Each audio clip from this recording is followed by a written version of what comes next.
Hey everybody, this is part 2 on how to disassemble and assemble your 940. I've gone ahead and cleaned everything off and everything is ready to be put back together. I do have a few things to say. First, I forgot to mention that if you take this knife apart and Benchmade knows about it and you take it in for warranty, they do have the right to void your warranty, as they don't like you taking apart your own tool, which I hate. Side rant. A tool is not your tool unless you've taken it apart and done maintenance on it. And so, for you to spend the money you spend on this knife and them to punish you for taking apart your own tool and maintaining your own tool is kind of rubs me the wrong way. I don't like it. I will say I've always taken my knives apart and they've never said anything about it. I don't know if it's because, they don't really have a way of telling or they just don't bother.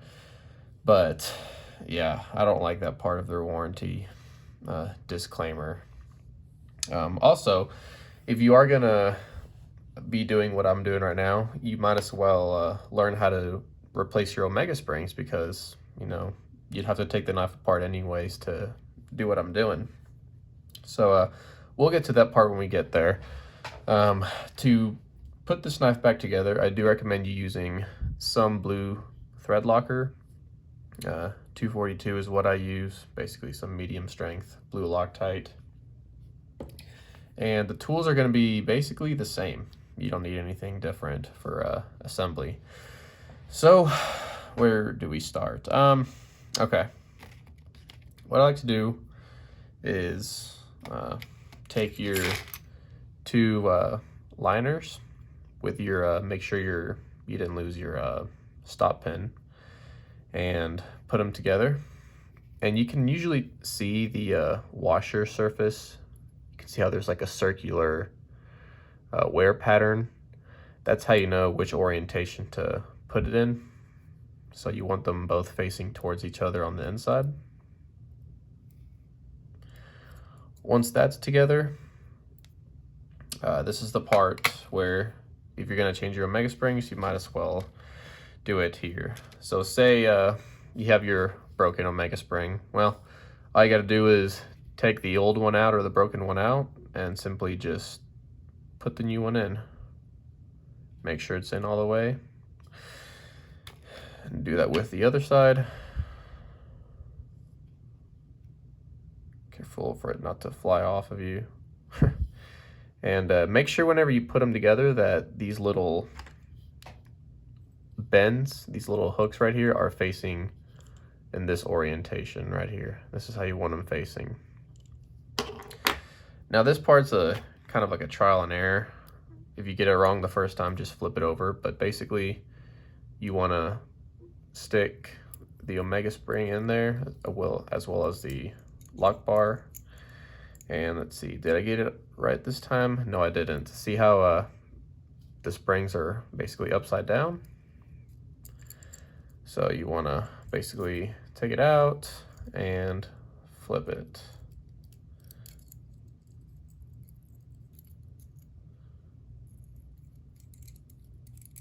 And this looks like it's going to be the right way. Cool. So now all you've got to do is basically put your Omega springs back into this little hole right here. So I like to get my pliers, kind of hold it, that way it doesn't go flying off. And you can see that one is on. And let's do the same thing with the other one.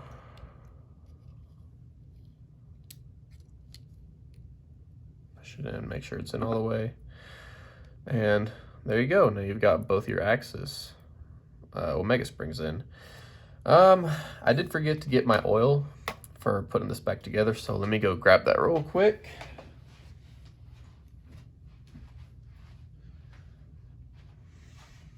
All right.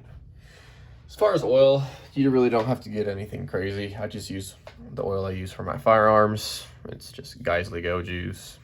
It's I guess eco-friendly, whatever. it works. So this is where I've learned a few tricks on putting this back together. We're not going to deal with the washers or the blade first. For now, we're just going to focus on getting the scales put on. And these two holes right here are the holes that are located right here that match up with the screws. Let me put my T6 driver in. And don't worry about tightening everything down first. Just get everything snug, because you're going to have to loosen it off anyway to put some Loctite on. Make sure you don't cross thread anything. There's one screw.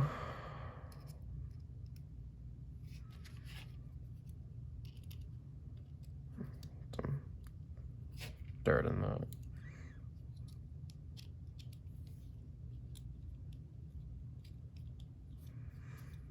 All right, that one's in. Other side.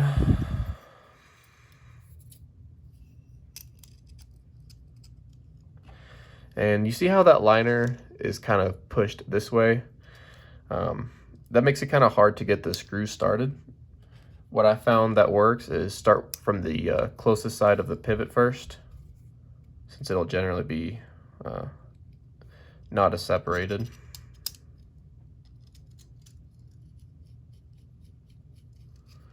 It's not wanting to catch, so you kind of got to play with it, try to push. Whoops, I almost lost that screw. See, and that's how you lose screws. Oh gosh. There we go. Once you get the first one threaded in, then the other one will thread in just fine.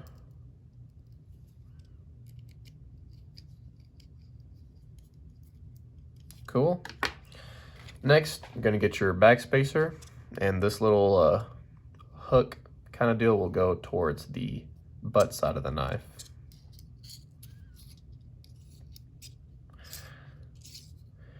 Okay, so whenever you took this knife apart, the two screws that hold down the backspacer are these. You're gonna notice that one is longer than the other one. Your longer one is gonna go towards this side of the knife, towards the butt end, and you're gonna wanna place it in from this side of the knife. So make sure that your backspacer hole is lined up with that. There we go. And this is aluminum, so you definitely want to make sure to not cross thread anything. If you feel some resistance, back it off and try to screw it in again. I really recommend you not use any power tools with this, or else you could definitely damage something. And then make sure you line up the hole with this other one, and then take your screw, where is it, right here. Again, make sure you don't cross thread anything. There we go.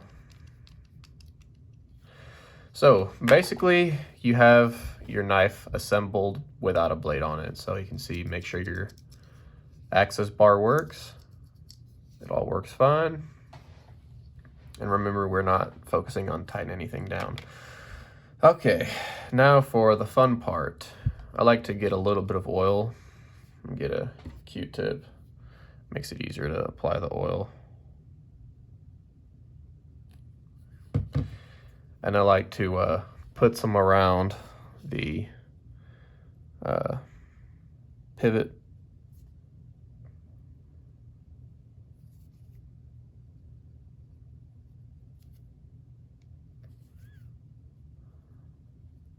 All right.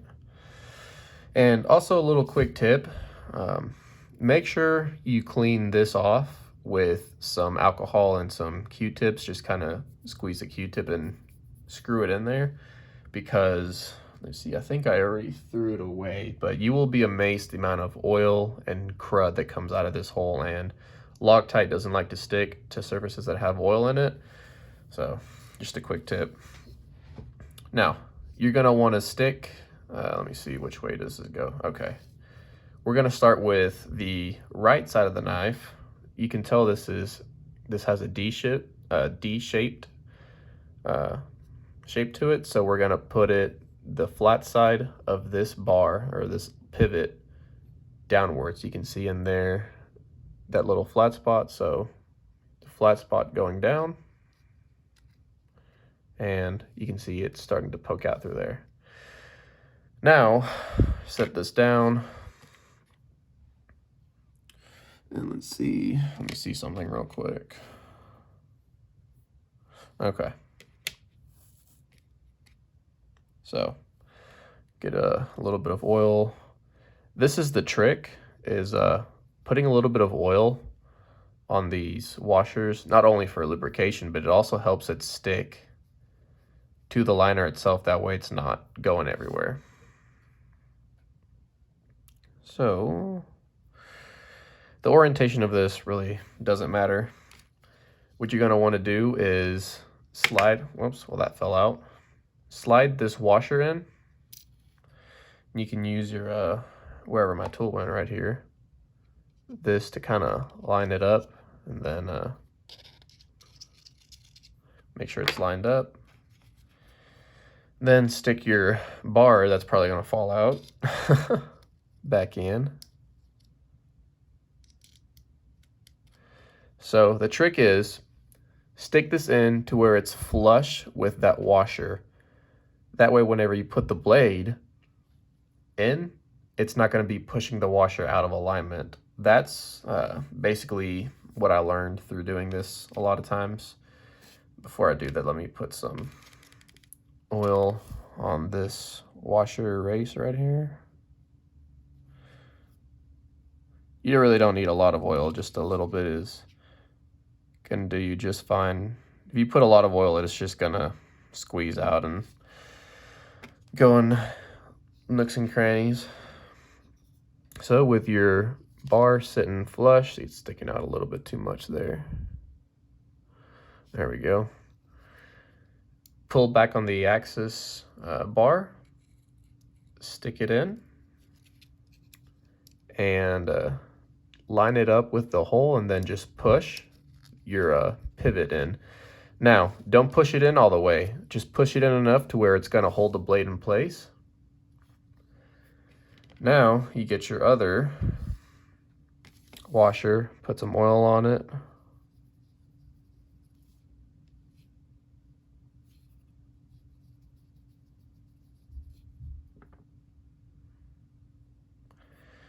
And just slide it in from here. This is why I don't stick the pivot in all the way, so you can still do this. And I like to grab the end of my T6 driver and kind of try to get to this washer and line it up. There we go. You can see it's lined up now. And then pull back on your axis spring, and your pivot is now all the way through. So basically the knife is put together at this point, pretty much. Get that oil residue off the end of that pivot there. There we go. All right, we're almost done, guys. Get your T10 driver and your pivot screw. Clean this off as well, degrease it. Get your thread locker. And just a little bit, you don't need to put a whole lot.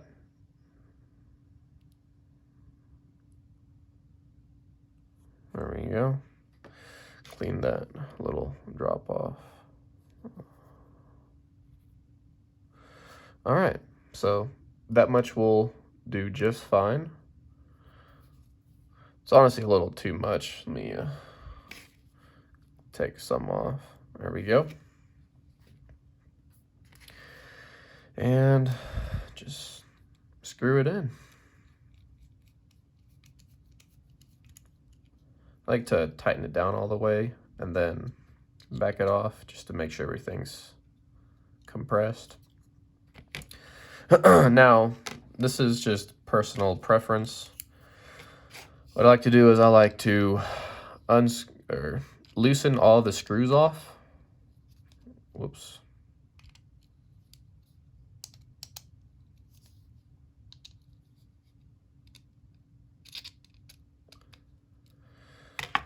And basically, oops, I unscrewed that one a little too much.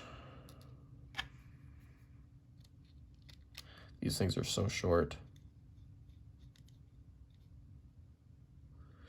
So I like to unscrew everything and then just tighten the pivot again.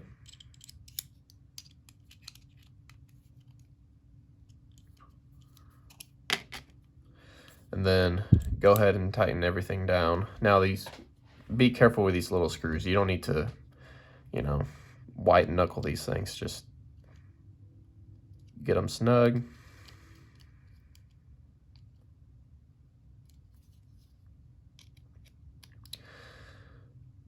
And you can choose to Loctite these or not Loctite them. I used to Loctite these screws, but I don't anymore. If you find that they loosen off on you, just apply some blue Loctite on them and they won't come off. Now, what's interesting is you can actually adjust this backspacer a little bit. You can run your hand or your finger across the spine of the knife and you can feel that these little ridges are sticking up a little bit. So just push it in with your fingernail a little bit.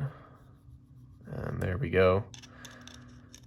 That's a personal preference thing. I don't like feeling the ridges of the backspacer.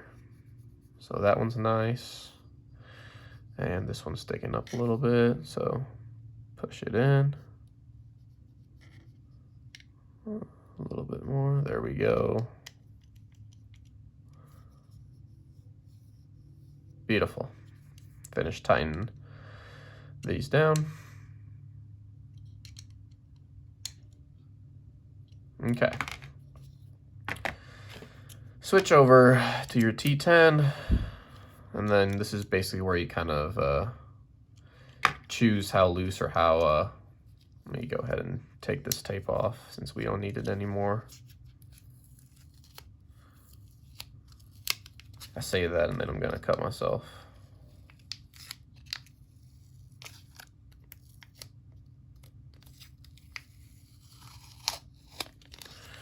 Okay, throw that in the trash. So that's a little loose. This takes really small adjustments. Still kind of loose.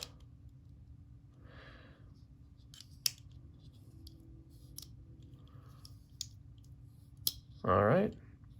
See, the centering is pretty good. Let's go ahead and put our pocket clip back on. Use your T6 bit.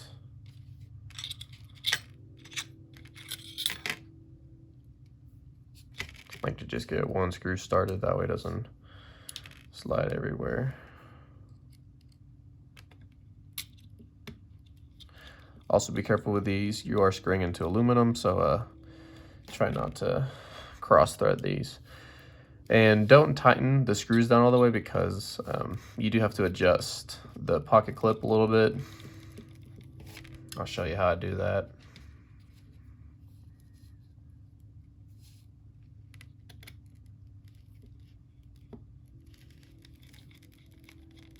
All right, so you can tell that this pocket clip has a little bit of wiggle to it. I like to make it to where the pocket clip is even with these two lines. Just I guess an OCD perfectionist thing, but once you have it aligned, okay.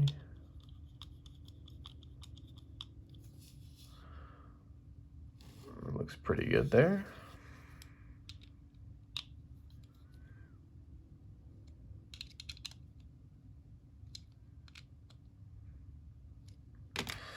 And I didn't show this in the first video because, well, I was sharpening it and I take it off whenever I sharpen it. If I could find where I put it, there we go. Your thumb studs. These also use a T6.